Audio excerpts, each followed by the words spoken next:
আমি আসছি তাহলে। হুম, টাকা নিয়েছো? হ্যাঁ, 100 টাকা নিয়েছি। 100 টাকা নিয়েছো মানেটা কি? 100 টাকায় কি হয়?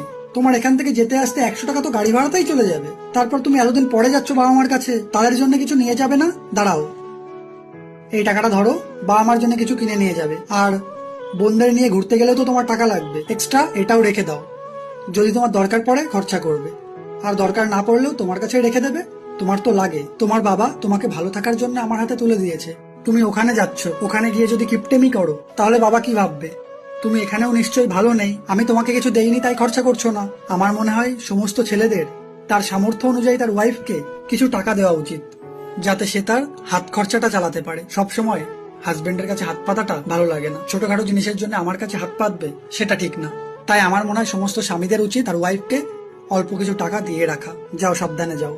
জামাই শ্বশুর বাড়িতে গেলে তবেই সে খরচা করবে, আর মেয়ে একা গেলে করবে না, সেটা কিন্তু ঠিক নয়।